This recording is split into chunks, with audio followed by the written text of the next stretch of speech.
The following podcast contains advertisements. If you prefer a podcast without advertisements, you can sign up for our ad-free version at patreon.com/lawfare. That's patreon.com/lawfare. You'll get rid of the ads, and we'll be very grateful. Did you know this podcast is powered by Acast? Acast is the home of podcasting. For creators looking for freedom to grow their listeners and make money too. And creative brands looking for smart ways to advertise. Podcasters and advertisers in the know Acast. It's time you did too. Visit acast.com to find out more. Acast, for the stories.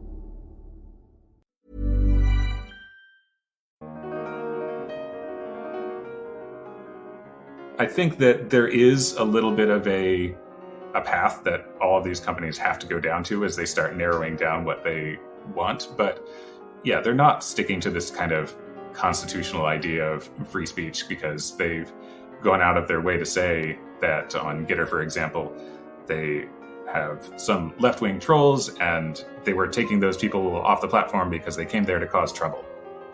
I'm Quinta Jurecic, and this is the Lawfare Podcast, September 9th, 2021. Let's say you're a freedom-loving American fed up with big tech's efforts to censor your posts. Where can you take your business? One option is Parler, the social media platform that became notorious for its use by the Capitol rioters. Another is Gettr, a news site started by former Trump aide Jason Miller. Unfortunately, both platforms have problems. They don't work very well. They might leak your personal data. They're full of spam. And they seem less than concerned about hosting some of the internet's worst illegal content. Can it be that some content moderation is necessary after all? Today, we're bringing you another episode of our Arbiters of Truth series on the online information ecosystem. Evelyn Dueck and I spoke with David Teal, the big data architect and chief technical officer of the Stanford Internet Observatory. With his colleagues at Stanford, David has put together reports on the inner workings of both Parler and Gettr. He walked us through how these websites work and don't, the strange contours of what both platforms are and aren't willing to moderate, and what we should expect from the odd world of alt tech. It's the Lawfare Podcast, September 9th. Content moderation comes for Parler and Gettr. David, thank you so much for coming on the show. We asked you on to talk about two recent reports you put out with the Stanford Internet Observatory on Gettr and Parler, which are both sort of small new platforms catering to, I think it's fair to say, largely right-wing clientele. In your Parler report from this January, you describe the site as an alt platform. In your Gettr report from this August, you write that Gettr is a new alt network. What do you mean by that adjective alt? So it does denote that it is largely right-wing, and I wouldn't say that it necessarily means alt-right, but it's mostly an alternative for groups that have been deplatformed in some number from major platforms like Facebook or Twitter. So for a lot of these people, alt just means it's the only alternative network that will accept the, people with those types of online behaviors.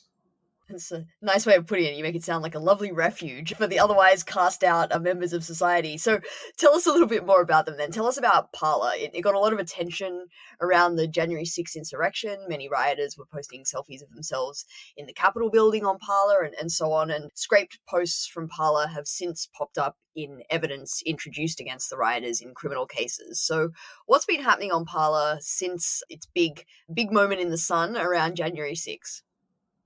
I think since the 6th, it's been in a little bit of a decline. It's not really a place where radical planning activity happens so much. It was heavily used on January 6th to kind of display what was happening during the insurrection, but a lot of the actual planning goes on separate platforms like Telegram, things like that.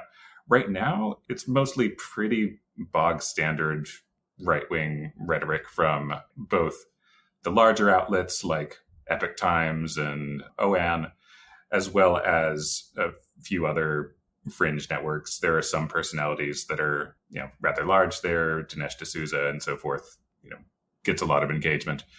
But right now it's mostly news syndication and commenting.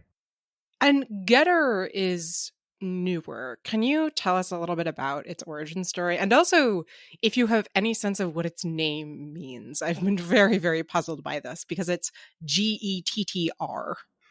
Yeah, so in terms of the origin, it is a little bit confusing because it was originally started out as a kind of test project by Miles Guo as Gotome or something like that. And it went through an iteration of Gettr with an E and Gettr with an R, and they still actually are kind of confused about which it is in their documentation and product builds. In terms of the origin, as near as we can tell, it was developed by a Miles Guo operated development team, still appears to be.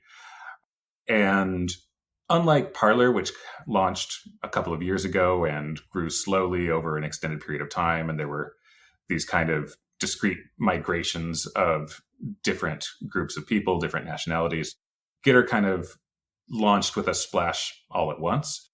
It got a decent amount of signups in the first week or so and has kind of tailed off since then. The growth is just getting slower and slower. In terms of size, it's maybe a tenth of the size of Parler, but of course it's been around not nearly as long. In terms of the content on there, there's a lot more of the Guo Bannon ecosystem. So, Bannon's War Room, Miles Guo's GTV, those kinds of things. So there's a lot more of the Guo sphere, as it were, than there is on Parler. And can you tell us just a little bit more about the Guo sphere, as you put it? I think Miles Guo is a name that our listeners have maybe heard pop up a couple times, at least on this podcast, but it might be helpful to spell out just who he is and sort of what his connection to this American right-wing ecosystem is. Sure. So Miles Guo is this Chinese billionaire, currently, fugitive from the Chinese government, mostly based in the US, has partnered with Bannon on a couple of efforts, mostly around this kind of promoting the idea that China is responsible for COVID, that China is the PRC is a government that needs to be collapsed in some way. A lot of pro-Himalaya and Tibet content. So it's a rather odd network that's kind of adjacent to some of the stuff that you might see on Epoch Times, but a bit more fringe and conspiratorial. It does have a bit more of a flavor of Bannon's War Room, things like that. So the big marketing proposition of these platforms is that they are free speech forums. They won't moderate your content or interfere with your sacred First Amendment rights like the Democrat stooges at Facebook, Twitter, and YouTube, right? And so before we get stuck in, I was wondering if you could just give a high-level description of how different the community standards of these platforms look to, I guess, what we call the mainstream platforms. So, this is obviously a different question to how they enforce those standards, which I think we'll come back to, because every platform, there's a large delta between the standards on paper and how they actually are enforced in practice. But, the community standards documents are, in a sense, marketing documents that sell a platform's self-conception to the world. And in some ways, I was actually surprised at how much more discretion these platforms left for themselves to moderate, even if their community standards were shorter, or perhaps because their community standards were shorter. So, for example, Gettr's content policy is very short, but includes the words, Gettr holds freedom of speech as its core value and does not wish to censor your opinions. Nonetheless, you may not post any harmful, vulgar, profane, hateful, or otherwise objectionable material. And otherwise objectionable is particularly ironic because these are the very words in Section 230 that conservatives generally take issue with and want to remove because they they don't. Don't need to get into the legal weeds on this one. We do that enough on other episodes. But, the way they see it is that's what allows Facebook and Twitter to moderate harmful content that should otherwise be protected by the First Amendment. And Parler's amorphous guidelines include, like, these guidelines are subject to modification unilaterally by Parler at any time, showing how prepared they are to really commit to this whole free speech thing, unless maybe at some point it changes and they don't like it anymore. So I guess what's your takeaway from how these platforms' community guidelines and marketing is different from mainstream platforms? I mean, I think that they've made a bit of a carve out, mostly targeting what other platforms would consider to be disinformation or misinformation, as well as things that would qualify as hate speech under various US laws. So it's not so much that they're really targeting a fully free speech model. It's a combination of they don't want anybody to determine the truth or falsity of anything, and they don't really care about racist or bigoted content. It also is kind of convenient because, in practice, they're just not very good at moderation, which kind of works out in their favor to some degree. But yeah, I mean, I think it's largely a disinfo carve out. And so what are the demographics of the people who use these platforms? You have a really interesting analysis of not only the languages that people use on them, where people seem to be coming from, but also the emojis that they use in display names on both Gettr and Parler. Yeah, so Parler, it's interesting because there was this 2-year time frame, we could see these waves of migration as people were either deplatformed on Facebook and Twitter, or they were encouraged by some leader of their community to migrate. So you can see the 3 main demographics on Parler at various times come over, and those were, American right wing. There was then, at the encouragement of the various Bolsonaros in Brazil, to migrate over, partly due to some deplatforming, but they also just seem to latch on to any new platform that might be less restrictive on them. And then there was a separate migration of largely Saudi Arabic-speaking users as well, who had been caught up in various rounds, mostly of deplatforming from Twitter. In terms of Gettr, we see some of those same demographics. It does tend to be, US, Brazilian, and Saudi, but they kind of came over all at once as the platform launched. You can't really tease apart the separate waves of migration because of the compressed time frame. And a lot of the way that we do analysis of where people are coming from, I like to use emoji just as a, kind of fun and interesting way of quantifying kind of the personality of some of these users, as well as the way that they like to self-identify. So you'll see a number of things that at first it's not really clear why they're popping up. There's some obvious things like Brazilian flag, Saudi or Israeli flag, blue hearts for people that are expressing, Blue Lives Matter support. But also it's some odd things, like in Gettr, the most popular thing that people put in their nickname is a checkmark emoji, because they're attempting to appear to be verified when they've not actually been verified by the platform. So there's some interesting strategies that go on there.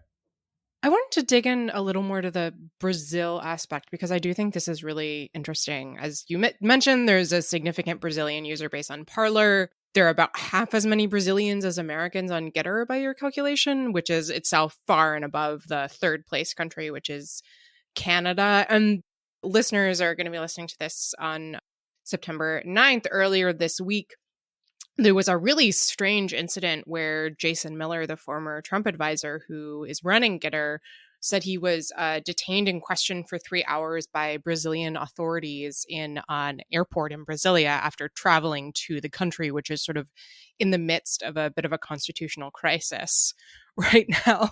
So Can you talk a little bit more about like what the Brazil connection is here?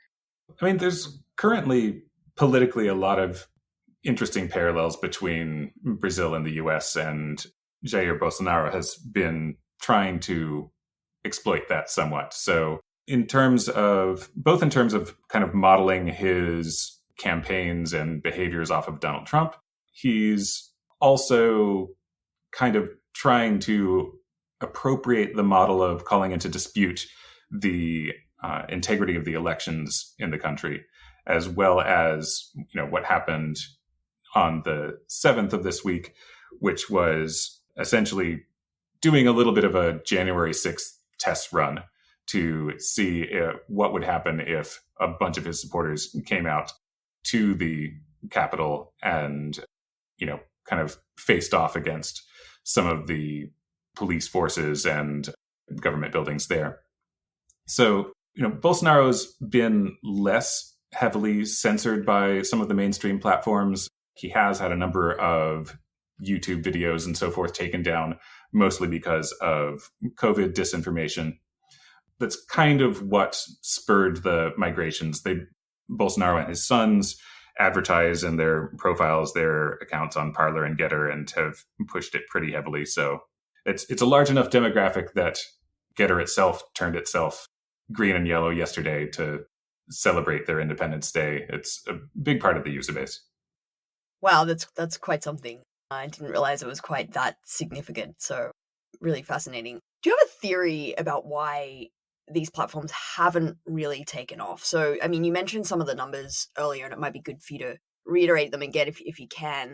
But in putting them in comparison to what we're going to call the mainstream platforms of Twitter, which has around 321 million users, and Facebook, which has 7.2 billion. So maybe you can give us the comparison for Parler and Gettr, and whether you have any theory about why that might be that they're struggling to sort of gain those big numbers. And can you maybe talk about the trajectory of those? Like, obviously Parler had pretty rapid growth last year. How's Gettr going, and does it look like they're on an upward slant? Is it particularly rapid still, or what's going on there? Yeah, well, it's kind of interesting because, as a platform, Gettr has a few advantages. It's, less technologically hacky. It has some pretty strong, Trump advisors and associates behind it. But in terms of growth, after the first, 750,000 or so, it's trailed off quite a bit. At the time that we did our report, which was essentially at the beginning of August, it had just reached 1.5 million users, and now it's at 1.7 and some change. So the growth curve is tapering off quite a bit, and it honestly has tapered off a lot over that first week of growth.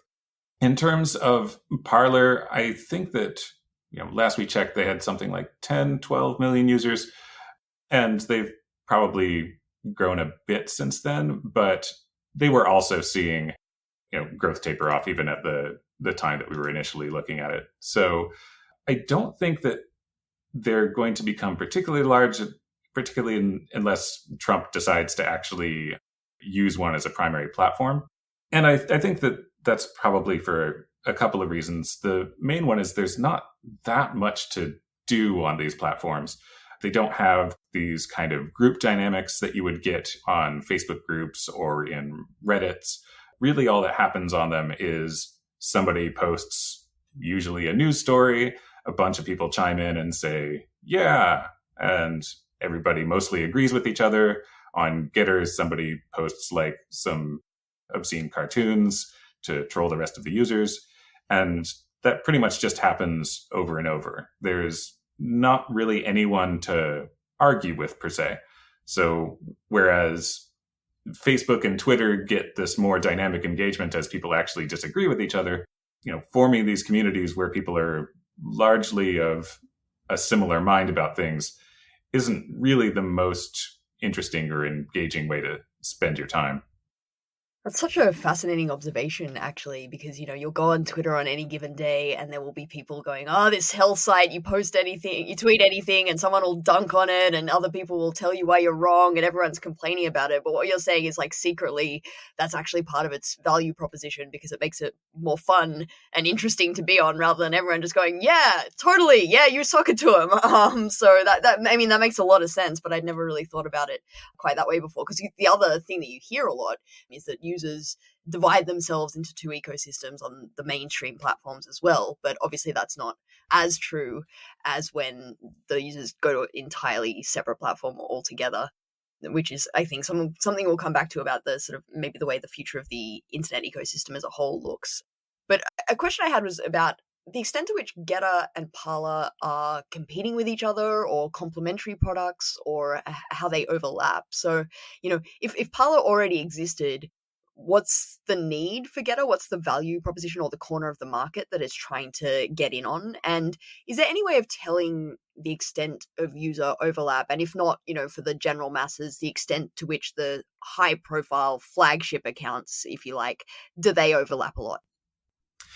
So in terms of the differences between the platforms, I mean, they are fairly similar. I would say that, the dynamics on Parler are a little bit different because they try and do this Reddit up and down vote thing. I don't know how much impact that really ends up having. Gettr itself was part of the way that it was launched and originally conceived was to be this kind of overlay for Twitter that would allow more content.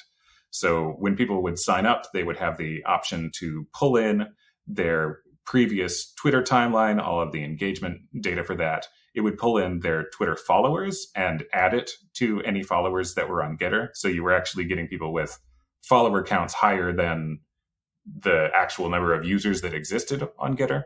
So it was meant to be tied to Twitter in a more intimate way. Now, Twitter eventually cut off their API access, and so they can't really do that anymore. So now it's more of just a Twitter clone with some, kind of similar news ecosystem to Parler. In terms of motivation, I think it was just seen as having some value to, Miles Guo and Steve Bannon to have a platform that they could use for their own personal ends and, have a lot more tight control over it. Probably having Jason Miller on board was seen as having a higher probability of being able to attract Trump eventually. Yeah, in terms of them competing, I mean, I would say somewhat, but the other thing is that a lot of these platforms, they look like they're having a lot of engagement from these high-profile conservative figures, but in reality, a lot of these are really just integrations. So if this person posts a news story or something on their Twitter or Facebook, it just gets auto-pushed to these other platforms where some people will engage with it. There's really not much of a cost for them doing it. And they do overlap for, on the majority of these platforms with, fairly few exceptions. I find that really fascinating because, of course, the whole appeal of how these platforms are marketing themselves is that they are an alternative to mainstream platforms like Twitter and Facebook that are, censoring you and not letting you speak your truth. And yet, as you say, they're relying a fair amount on those platforms for growth and content in so far as, there's importing tweets and posts from other websites. There's the element that you just mentioned where sort of Gettr is maybe not particularly interesting because there's not a lot of conflict without being able to engage on Twitter. You note at one point in your Parler report that it seems like more Brazilians at one point were posting about Parler than Twitter than actually went and joined Parler after the fact. So I'm curious if we can dig into this a little more. What do you make of the extent to which these platforms that are marketing themselves as sort of nominally independent and alternative and free are actually held up by the existing mainstream platform ecosystem? I mean, it is a fair amount. Some of it, Gettr was an example of trying to do that very directly and integrate with a specific platform. The way that Parler set it up was they just had various ways of allowing their high-profile users to syndicate content rather than just use Twitter as more of a syndication platform itself. Now, Gettr may have implemented something like that on the back end as well, but on Parler, for example, you could just have some pundit that has an RSS feed, and everything that they post there will end up looking like it was just posted by them on Parler. So either, integrating with some type of content syndication system or relying directly on another platform a lot of these things don't really have any direct interaction, from the high profile people posting there. It's really, they're just kind of feeding off of these external sources. They get some engagement from it. And for those pundits, this is basically just free marketing for them. So one of the other things that really struck me reading your reports is how comparatively easy it seemed to be for researchers to get access to data from alt platforms. We've talked a lot on this show about how incredibly difficult and frustrating it's been for researchers to get data from Facebook. But on the other hand, your team and other researchers seem to be able to get a pretty substantial amount of data, maybe more data than should have been available. And we'll talk about that in a bit, from the Parler and Gettr APIs. I'm curious what you think of that sort of level of transparency on the part of alt platforms, maybe even if it's unintentional transparency. I think they just haven't had to deal with the same types of issues that larger platforms have. And they're also just not familiar with it. They haven't had to worry about people taking large amounts of data. They also don't have quite the same use case. So, for example, pulling data from Twitter is actually quite easy. They've got excellent APIs. They integrate well with the research community, but it's also largely all public content. Whereas on a platform like Facebook, they will worry about people harvesting information about groups of users, largely using their real name with real metadata, and some of them being in private groups. So kind of Facebook has a different anti-scraping use case than some of the other platforms would. So there were some cases where they didn't want quite the level of transparency that they had. For example, the various roles and privilege levels of users, things like that. I think it's just because their abuse threat model is different, and they haven't really got their hands around a lot of abuse cases, spam, explicit content, any kind of other nefarious use for scraping. So I think it's just not a big deal for them. And they're also just fairly early in their life cycle. They don't have a lot of people on board that have experience with running these things at really large scale. I think that says something really interesting, though, as well, about it might be a bit more difficult to set up a social media platform than people commonly assume. Like Trump, I think, has been announcing since the great deplatforming that some really awesome platform is, dropping any minute now, and we're still waiting. So it might not be quite so simple to sort of set up a platform as guess, because of exactly these things that you're talking about, these threat models that maybe platforms don't consider early in their life cycle, or maybe don't have to encounter early in their life cycle, but then once they start to grow, they inevitably come and they get caught unawares. So maybe I think that's a good segue to be talking about content moderation specifically, and how these platforms have or have not handled that. So as we talked about at the top, both Parler and Gettr initially advertise themselves as platforms that don't moderate content, free speech havens.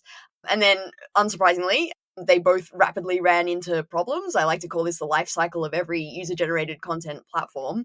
And the first place that this happens, of course, is spam, which is a great case study for a platform's capacity and willingness to moderate content, because it pops up everywhere. And if you don't moderate spam, at some point your platform becomes basically unusable. And also that, even in free speech havens, for some reason, there's this idea that spam is this objective category that everyone just agrees can be taken down. And it's not kind of a censorship problem. So in your report, you write that on Gettr, the most frequent 10 URLs included in a user profile are all either spam or troll content. The most common URL is a broken link to YouTube, associated with nearly 1,750 profiles that appear to have been created as part of an automated spam campaign.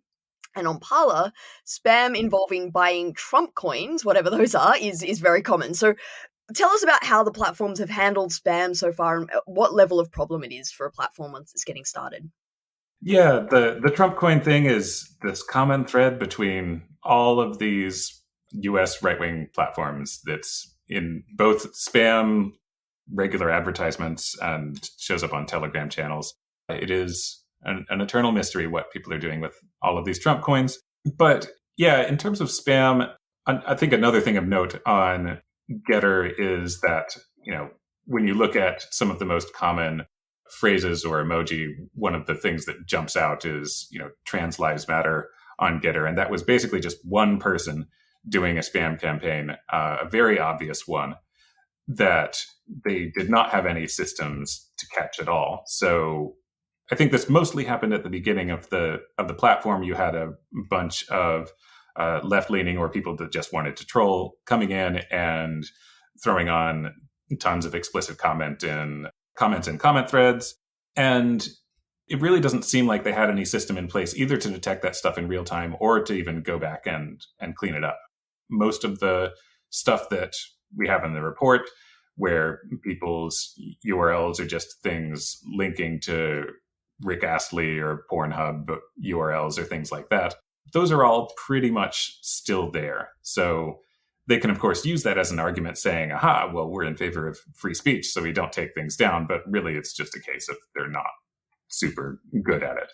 And spam is kind of the thing that obviously everybody knows that they're going to encounter. So the lack of preparation just means they didn't really quite understand what they were getting into. Did you know this podcast is powered by Acast? Acast is the home of podcasting. For creators looking for freedom to grow their listeners and make money too. And creative brands looking for smart ways to advertise. Podcasters and advertisers in the know Acast. It's time you did too. Visit acast.com to find out more. Acast, for the stories. You trust podcast hosts like me for a lot of things, for the content you consume, for the news, even for information about national security and law. But you shouldn't have to trust us about sleep, which impacts your life very directly. So if you're looking for ways to improve your sleep this fall, don't just take it from me. You should also trust the more than 2 million happy sleepers who are currently sleeping on a Gettr mattress. There are tens of thousands of reviews from real people who sleep on Gettr mattresses that you can read. Gettr is an incredible value for a quality product. A mattress this well-engineered and comfortable should cost hundreds of dollars more, but Gettr prices start at just $499. Join the more than 2 million happy sleepers who sleep on a Gettr with its award-winning layers of comfort and premium memory foam mattress that hugs your body and keeps you cool. Gettr is currently running its biggest offer ever, $399 in accessories. Visit nectarsleep.com to get your new mattress today.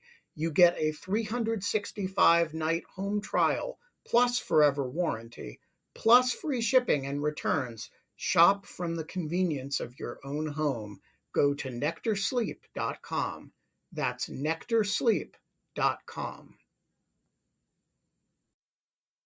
So some of the examples that we've been using are pretty funny, but you note a pretty egregious example of a failure to moderate on Gettr in your report that is serious and pretty upsetting. So you write that the platform doesn't implement the industry standard for detecting child sexual abuse material, and you actually uncovered a number of apparent instances of such material on the platform, which you ended up, you say, reporting to the National Center for Missing and Exploited Children.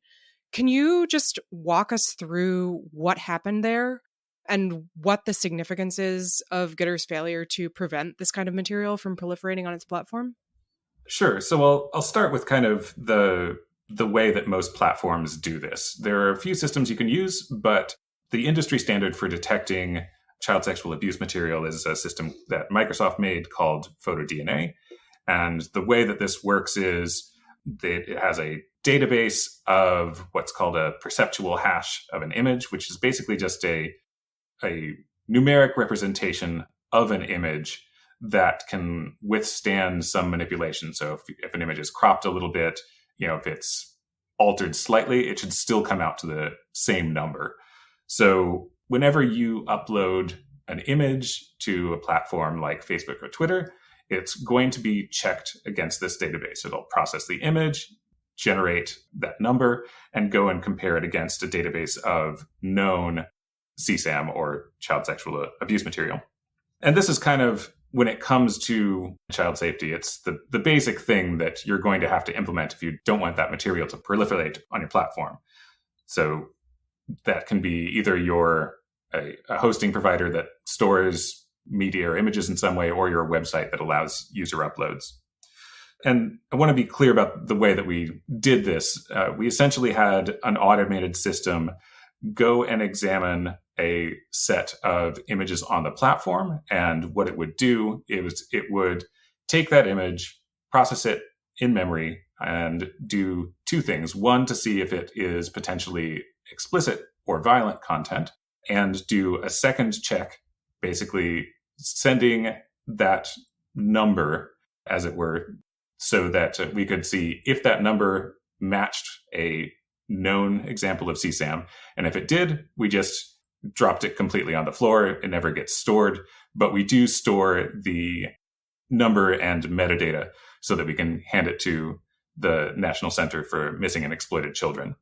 So, we're not going in and personally examining any of this, but programmatically, we're confident that this is a match. We sent it to the center and it does match instances that they do have in their database. And where do you think this sort of failure to implement photo DNA is coming from on Gettr's part? I mean, I could imagine a couple different ways that they ended up with sort of no system in place, or that's not quite true. You note that they do have a community reporting system, which is sort of not adequate. But is it, deciding as an ideological matter, it's so important to us that we don't moderate, that we're intentionally not going to implement a system to catch this? Is it just not realizing that it's something that needs to be taken into consideration when you're building a social media platform in the year 2021? Do you have any sense of where it might have come from? I definitely don't think it's intentional. I think that it's probably one of two things. One, just not realizing that this is a system that needs to be implemented in the first place. Another is that they may just have been thinking that relying on user reporting, thinking that that was going to be adequate, which is not accurate. A lot of the content that we did end up reporting had been there a fair amount of time. It was just in places where a fairly limited number of people were going to look. So, these can be in posts of users that don't have a ton of followers, or they all have like-minded followers. It can be in comment threads where nothing else is really happening. And user reporting isn't really going to help you a lot when you're having stuff posted on troll accounts and things like that. It's also, it's not a system that even we could leverage, because if we wanted to use that reporting system, we would actually have to have someone go and visit and view the content, because you can't report it without doing that. So really, photo DNA is going to be or a similar system is going to be the only acceptable way to implement this kind of stuff. Now, what Gettr claims is that every time an image of any child is uploaded, they have people manually examine it, which is just a completely bizarre claim. And I think they just don't understand how their website works, because they don't have machine learning that accurately detects whenever a child is uploaded. And it's not like you can just have somebody go and look at every picture and then click OK to have it post to the site. So even if it was working the way that they claim they would, where they have just an army of people manually examining every picture that's uploaded, that would still mean that it has a window of exposure on the platform. So it's just not a workable system for preventing this kind of abuse material. I was going to say that's a pretty sick burn to say they don't really understand how their website works, but then I was thinking about it, and I'm not sure that Facebook or Twitter or any of these platforms really understand how their website works once you really think about it. But obviously this is a catastrophic and sort of really depressing failure on their part. But I sort of want to look at a counterexample, perhaps, of a platform just really turning a blind eye to egregious content on their platform, and that's actually with Parler. Because a lot of Parler users were shocked and felt betrayed when it came out after January 6th that Parler had referred violent content and incitement that they'd found on their platform to the FBI over 50 times before the Capitol riot. And users were posting things like, so Parler is no better than Facebook and Twitter, and so you are snitches over nothing but Democrat-conspired BS. And then, as Mashable put it, Parler found itself unironically explaining the First Amendment to its user base, filled with members who declare themselves to be constitutionalists and free speech advocates.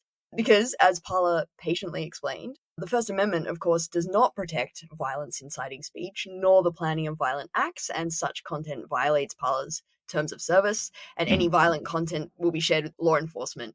At the same time, the broader public conception is that Parler was a pretty integral part to the lead up to January 6th.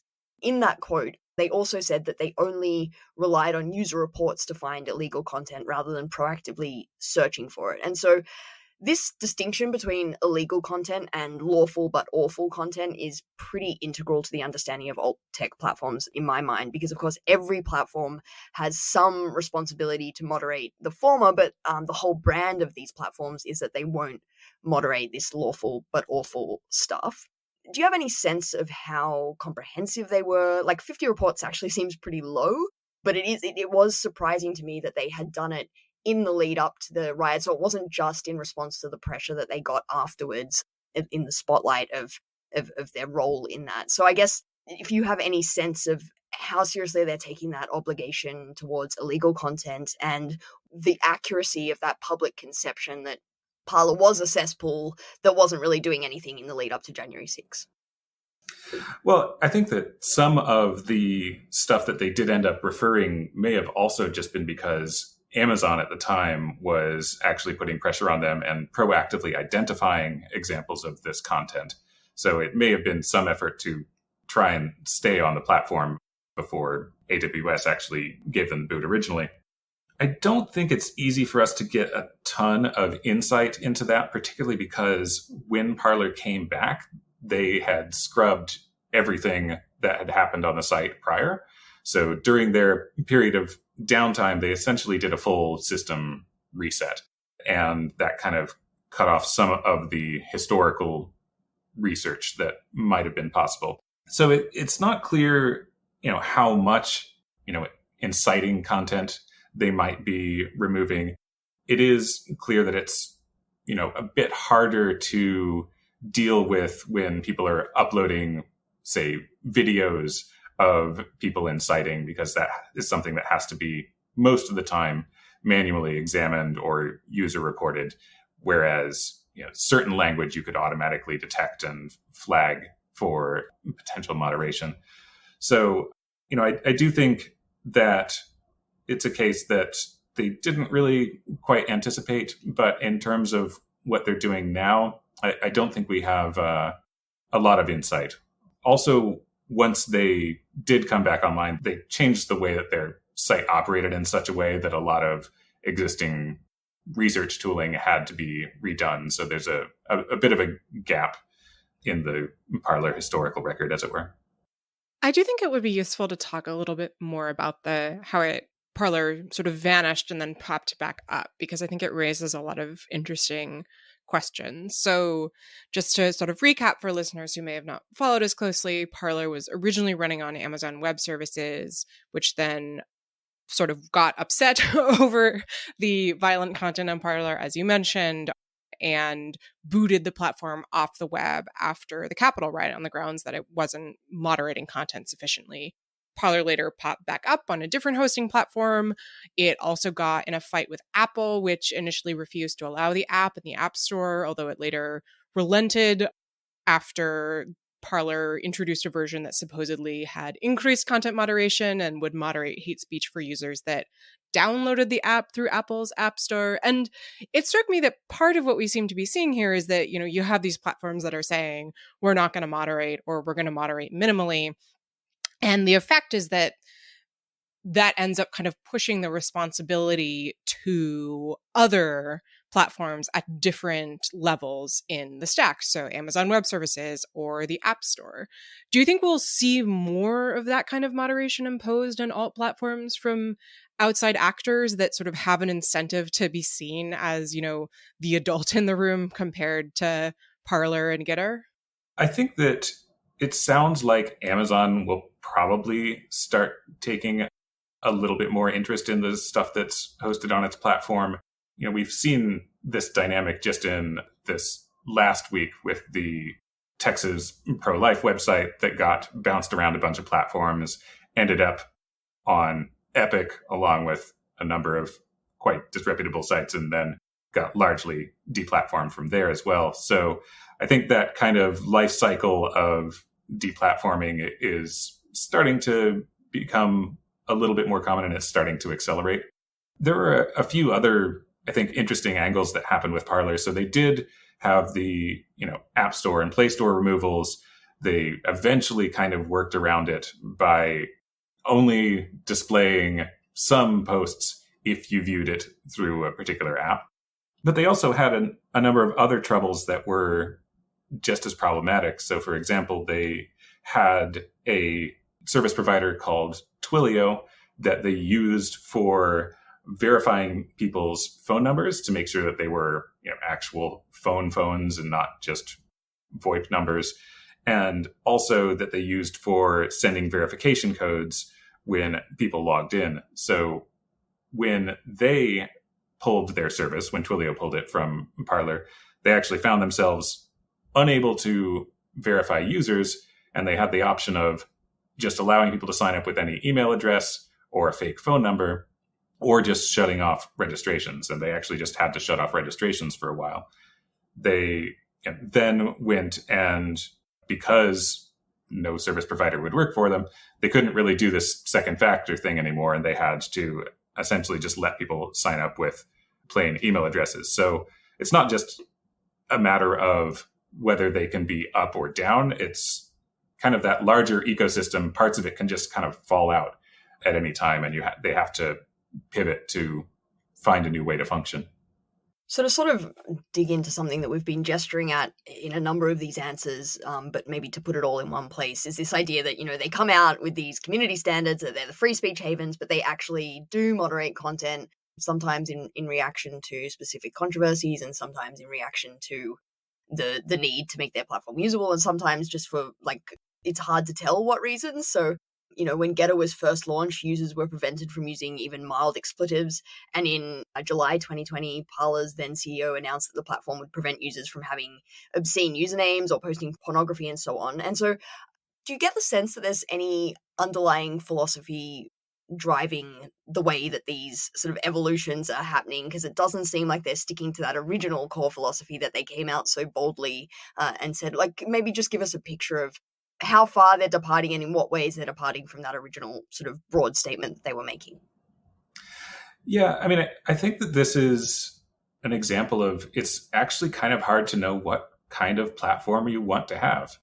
And I don't think that they either knew what type of platform that they wanted to have or knew what would be necessary to actually achieve that. And so, they're being flexible and, using some of these blanket terms, like in Gettr's content standards, they say you can't upload anything that's filthy or something.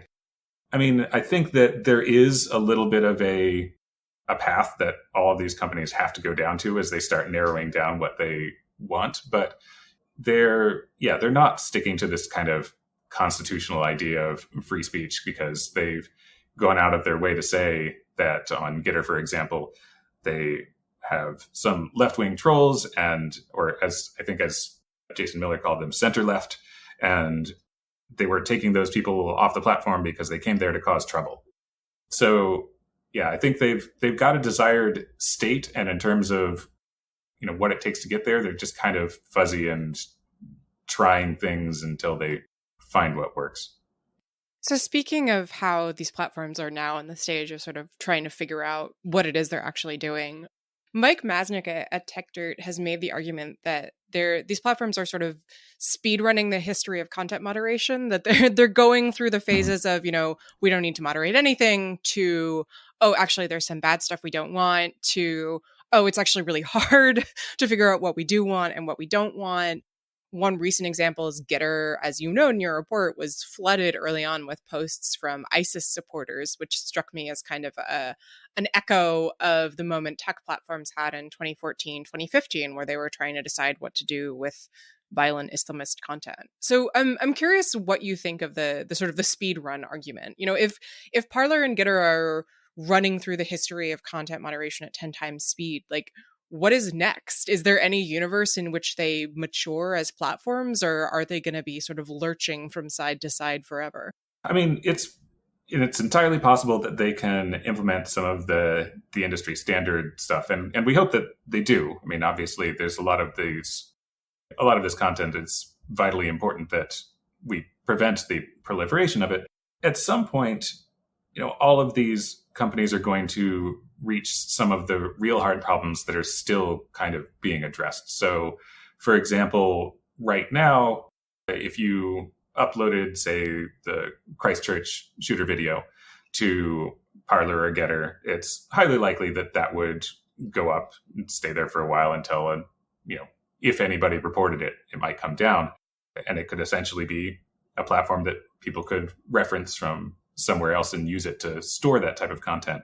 Facebook had a really difficult time trying to mitigate that, because that's actually a really extremely difficult problem, being able to parse a video that's been altered, been cut up and rearranged, and trying to detect the semantics in that video. So, there are still a lot of hard problems in content moderation that have yet to be addressed, and they may not realize yet that that's something that they're going to have to get into. But yeah, that's one of the advantages that these larger platforms have, is both the amount of time that they've had to be able to develop these systems, as well as, a larger group of experts and large scale machine learning systems, things like that they can leverage. So yeah, I think they're just going to continue to find additional problems and continue to realize how this is a space that's full of problems that are hard to work with at scale. So, but that's one of the things that I find really interesting about alt tech platforms, because as I mentioned earlier, I actually think this is really one of the biggest questions about what happens now to our online ecosystem, about whether we do have this really obvious splintering of our internet ecosystem, far more than we already have, of a red internet and a blue internet. And you were sort of talking about some of the challenges there. But the thing is that there's some serious capital flowing into the alt tech space. Like Rebecca Mercer of the Billionaire Mercers, who are Republican mega donors that famously funded a lot of Steve Bannon's initiative and Cambridge Analytica, holds a majority stake in Parler and controls the majority of the board. Peter Thiel and JD Vance have invested in Rumble, which is a rising alt tech version of YouTube. And you mentioned the Miles Guo connection to Gettr. And so, it can't be simply that they don't have the resources, or maybe the resources are so, to set up a proper platform are so vast that even that kind of firepower isn't enough. I'm just wondering if you have any theory behind, even with all of these resources, why these platforms still seem just so bad at being competent. Is it just that they are so early in their life cycle and didn't really think about this in advance? Or what's the reason for that mismatch between what I would have thought was obvious resources and the capacity to deploy them effectively? I mean, I think it may just have not been intuitive that, at this point, they would really need a content moderation team and kind of trust and safety technological infrastructure that was probably bigger than their entire engineering team, because it's not something that would be particularly intuitive. You start off thinking we've got some people that know how to develop mobile apps. We have some back-end people that can set this up, some cloud infrastructure experts. And these are also relatively simple sites. So the problem at the outset does seem relatively straightforward. Get some money, get some engineers, and throw it up there. And the trust and safety teams at the larger companies are kind of invisible for a lot of people. So I just don't think that they anticipated what it would mean to get those people, where you would be able to get them, what technologies would be involved. And I don't think that they have a significant staff of people that have worked at larger scale platforms that have that kind of historical knowledge to bring along.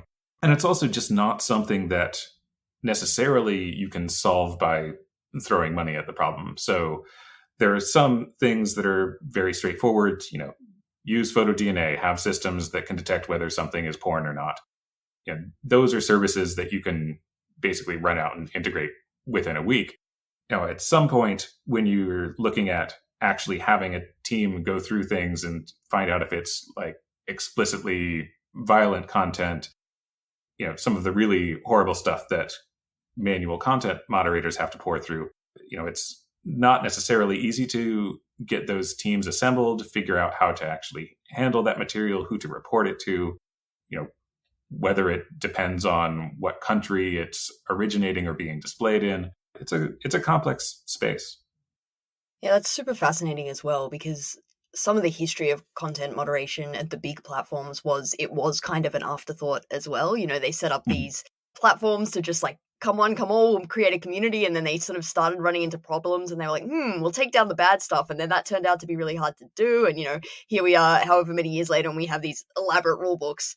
But it was an afterthought, whereas now I think, given all of that history, for any platform that starts, like community expectations, just public expectation, and just maybe the way that the internet has evolved since then, content moderation really needs to be considered part of the infrastructure of a platform rather than an afterthought. And it's almost like for any user-generated content platform. I mean, we had Peloton, for God's sake, having to moderate QAnon content in its username. So, like, I think that anywhere that is creating, that allows users to create content these days, needs to be thinking about content moderation as part of its infrastructure and part of its risk assessment of its product. But it's a super interesting example of that, even these platforms aren't doing that yet, even given the techlash of the last 4 years.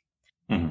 Well, and also, I mean, it's not that the larger companies are immune to this either. I mean, when Facebook launched its marketplace feature, there, was not necessarily enough thought put into how they were going to prevent abuse in a marketplace scenario. And so, it gets launched and they're like, oh, we have a great trust and safety team. We can detect all kinds of bad stuff. And then people are selling guns and drugs and people and, all that kind of stuff. So something that I think needs to be integrated into the threat model of any kind of both platform and feature launch is, what is the worst thing that people are actually going to do with this? And what are we going to use to mitigate it? So to close, I wanted to ask if there are any other alt platforms that we should be paying attention to, but that maybe we haven't heard about yet. Like what's the next platform that you have your eye on? It's a good question. So it's kind of this dilemma in the research community, because on the one hand, we want to build all of these, robust tools to analyze these platforms. And on the other hand, some of them just disappear, within a few months, and then all the effort was in vain. I don't know that there's quite another up and coming platform in the same vein as Gettr and Parler. I think we might be kind of getting to a little bit of new platform fatigue. In addition to Parler and Gettr, we've got all of these other things like Gab, which has been around for a while and is a bit more overtly white supremacist. But yeah, I think that if I were to make a prediction, I think that the next moves in this kind of catering to the right wing or deplatformed populations is not going to be so much in the Twitter clone space. It's going to be either more of a communication system, more chat oriented or more group oriented. And I think that'll kind of pose its own problems. But yeah, there's no obvious next thing coming at the moment that I'm aware of. But when we come across something, we'll try and, analyze as quick as we can. All right. That's all the time we have. David, thank you so much for coming on. Thank you. You've been listening to Arbiters of Truth, the Lawfare podcast series on our online information ecosystem. You can find past episodes in the Lawfare podcast feed, and we'll be back with another episode next Thursday. The Lawfare podcast is produced in cooperation with the Brookings Institution. Our music is performed by Sophia Yan. Our audio engineer was Hamza Shatu, and our producer is Jen Patja Howell. Please rate and review the Lawfare podcast on whatever app you use, and consider supporting us on Patreon at www.patreon.com/lawfare. You'll gain access to an ad-free version of this podcast and weekly Lawfare live events, along with other benefits. As always, thanks for listening. Hi, this is Trace from the Horror Queers podcast. Shudder is the ultimate streaming service for fans of horror, thrillers, and the supernatural. Shudder offers an unbeatable selection from Hollywood favorites and cult classics to original series and critically acclaimed new genre films you won't find anywhere else. Explore the best collection of horror that pushes boundaries, showcases bold, original storytelling, and offers something new to watch every week.